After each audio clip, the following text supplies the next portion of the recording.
अयोध्या के राम मंदिर की जमीन खरीद में बड़े घोटाले का आरोप। 15 मिनट के अंदर 2 करोड़ की जमीन ट्रस्ट ने 18.5 करोड़ में खरीदी। ट्रस्ट ने आरोपों को गलत बताया, कहा मार्केट रेट से भी कम में ली गई जमीन।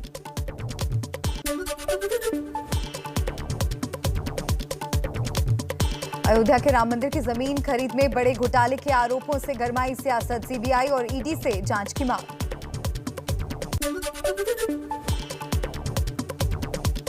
आप सांसद संजय सिंह और एसपी के पूर्व मंत्री तेज नारायण उर्फ पवन पांडे का दावा। 3 महीने पहले राम जन्मभूमि तीर्थ क्षेत्र ट्रस्ट के महामंत्री चंपत राय ने खरीदी थी जमीन, दस्तावेज भी पेश किए।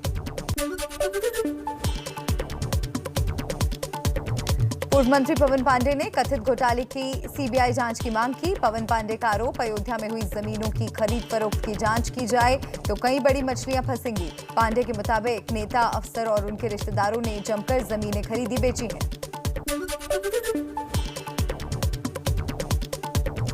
राम मंदिर जमीन घोटाले को लेकर शिवसेना सांसद संजय राउत ने निशाना साधा, कहा क्या क्या हुआ है और क्या हो रहा है। राउत ने कहा कि भूमि पूजन में मोदी जी, मोहन भागवत और योगी जी भी थे। मोहन भागवत जी और योगी जी को सत्य सामने लाना चाहिए। आरोपों के मुताबिक मंदिर ट्रस्ट ने सुल्तान अंसारी और रवि मोहन तिवारी से खरीदी जमीन, जबकि उसी दिन जमीन का दोनों ने बैनामा कराया था। ट्रस्ट सदस्य अनिल मिश्र और अयोध्या के मेयर के शामिल होने का आरोप। राम जन्मभूमि तीर्थ क्षेत्र ट्रस्ट के महासचिव चंपत राय की प्रतिक्रिया, हम 100 साल से झेल रहे हैं आरोप, इसकी चिंता नहीं करते। वीएचपी बोली, जो आरोप लगे उसकी सत्यता की जांच करेंगे। राम मंदिर ट्रस्ट पर भ्रष्टाचार के आरोपों पर हनुमानगढ़ी के महंत राजू दास बोले, उच्च स्तरीय जांच हो, लेकिन आरोप झूठे निकले तो संजय सिंह पर 50 करोड़ का मानहानि का मुकदमा करेंगे। रामलला के प्रधान पुजारी आचार्य सत्येंद्र दास ने राम जन्मभूमि तीर्थ क्षेत्र ट्रस्ट पर लगे आरोपों को निराधार बताया। कहा, ये राम भक्तों के दान किए पैसों का अपमान, आरोप लगाने वालों पर मुकदमा हो। हिंदू महासभा के स्वामी चक्रपाणी ने राम मंदिर जमीन घोटाले के आरोपों पर पीएम मोदी को ठहराया जिम्मेदार। कहा, पक्षकारों को ट्रस्ट में शामिल नहीं किया गया, नतीजा निकला भ्रष्टाचार। अयोध्या में मंदिर निर्माण पर 2 दिन की बैठक का आखिरी दिन। ट्रस्ट के सभी पदाधिकारी सदस्यों के अलावा एल&टी और टाटा कंसल्टेंसी के एक्सपर्ट भी शामिल होंगे। अयोध्या में राम मंदिर के लिए नींव की अब तक 5 लेयर हो चुकी है तैयार। एबीपी न्यूज के पास एक्सक्लूसिव तस्वीरें और कितनी लेयर बिछानी है, इस पर भी आज की बैठक में होगी चर्चा।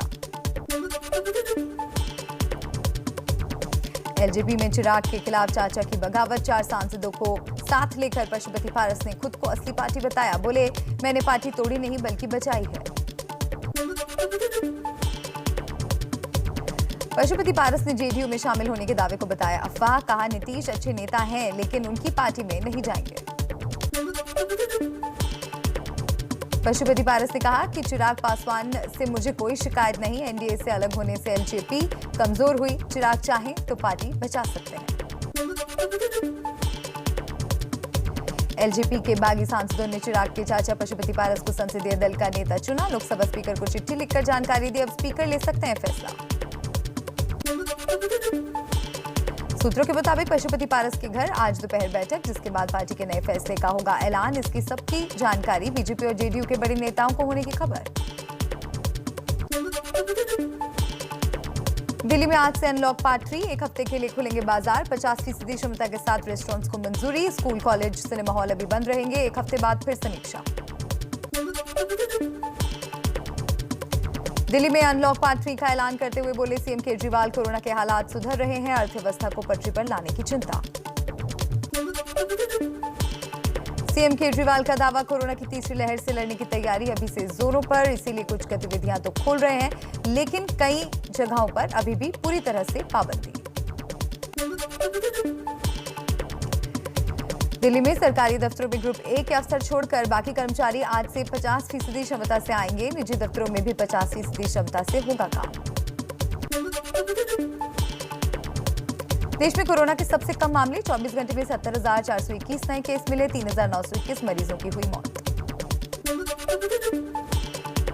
आज से जम्मू कश्मीर के 8 जिलों में लॉकडाउन खत्म। कुलगाम, शोपियां और कुलगाम समेत 8 जिलों में सभी निजी और सरकारी दफ्तरों में आज से कामकाज शुरू होगा। बाकी 12 जिलों में अभी कोई ढील नहीं।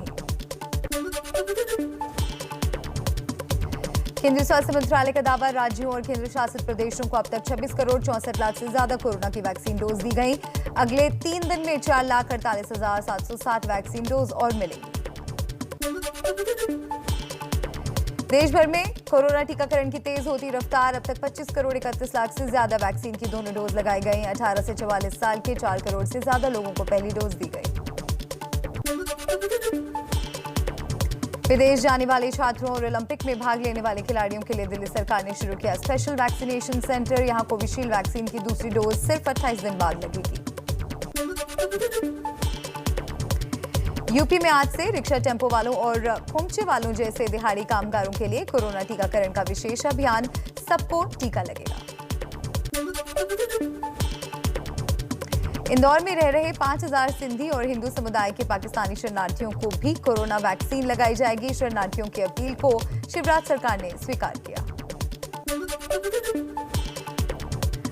कोरोना के बीच कांग्रेस अगले हफ्ते से देश भर में बड़ा संपर्क और सर्वे अभियान शुरू करेगी। 1 महीने में 3 करोड़ परिवारों से सीधे संपर्क का लक्ष्य। घर घर जाकर कोरोना संक्रमण और मौतों के आंकड़े जुटाएंगे नेता और कार्यकर्ता। राजस्थान के बीकानेर में वैक्सीनेशन की रफ्तार होगी और तेज। 45 साल से ज्यादा उम्र वालों के लिए वैक्सीनेशन ऑन व्हील्स की शुरुआत 3 मोबाइल ओपीडी वैन के जरिए होगा। कोविड सरकार पर निशाना, ट्वीट कर कहा, पत्रकार सच्चाई उजागर करे, प्रशासन को खतरे के प्रति आगाह करे। सरकार सोई है क्या? जंगल राज को पालने पोसने वाली यूपी सरकार के पास पत्रकार सुलभ श्रीवास्तव जी के परिजनों के आंसुओं का कोई जवाब है? राजस्थान में सीएम गहलोत और सचिन पायलट में खींचतान पर केंद्रीय मंत्री गजेंद्र सिंह शेखावत का तंज। टैपिंग मामले में गहलोत को स्पष्टीकरण देने की भी सलाह दी। दिल्ली के सीएम अरविंद केजरीवाल आज गुजरात दौरे पर। अहमदाबाद में पार्टी कार्यालय का उद्घाटन करेंगे। सूरत निकाय चुनाव में जीत के बाद केजरीवाल का दूसरी बार गुजरात दौरा। गुजरात दौरे से पहले सीएम केजरीवाल का गुजराती में ट्वीट, लिखा, अब बदलेगा गुजरात। एमपी के सीएम शिवराज की अपनी कैबिनेट के साथ गृह जिले सीहोर के रिजॉर्ट में आज अनौपचारिक बैठक। मंत्रियों की शिकायतें सुनेंगे। गृह मंत्री नरोत्तम मिश्रा से विवाद को जोड़कर देखी जा रही है बैठक। हरियाणा के झज्जर में बीजेपी ऑफिस में भवन के भूमि पूजन के दौरान किसानों का भारी विरोध प्रदर्शन। शिलान्यास की कुछ देर बाद ही किसानों ने उखाड़ी नींव। चंडीगढ़ और पंजाब हरियाणा के कुछ हिस्सों में समय से 15 दिन पहले पहुंचा मॉनसून। अगले 2 दिन में बारिश और तेज होने का अनुमान। यूपी में कानपुर और आसपास के कई जिलों में आज दस्तक दे सकता है मॉनसून। प्रयागराज के कई इलाकों में कल तेज बारिश हुई, जल जमाव भी हुआ। राजस्थान में बीकानेर, जयपुर, भरतपुर, जोधपुर, उदयपुर और कोटा संभागों में अगले 3 से 4 दिन आंधी के साथ बारिश का अलर्ट। कल दौसा, झालावाड़ में तेज बारिश हुई, गर्मी से मिली राहत। उत्तराखंड पर भी आज भारी बारिश का साया। पिथौरागढ़, बागेश्वर, नैनीताल और पौड़ी के पहाड़ी इलाकों में भारी से बहुत भारी बारिश की चेतावनी दी गई। जोशीमठ के ऋषिगंगा के जल प्रलय में बहे पुल के बाद बने 200 मीटर वैली ब्रिज को भी खतरा। ऋषिगंगा के जलस्तर बढ़ने से पुल को हो रहा नुकसान। पुल को बचाने के लिए बीआरओ अलर्ट। इस पुल से भारत चीन सीमा पर सेना, आईटीबीपी के साथ कई गांवों की होती है आवाजाही।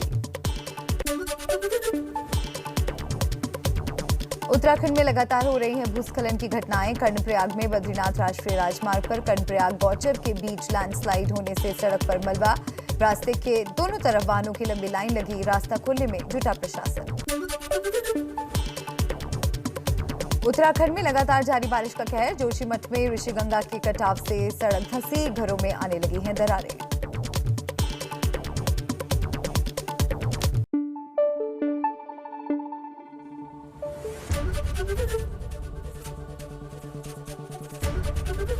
एबीपी न्यूज आपको रखे आगे।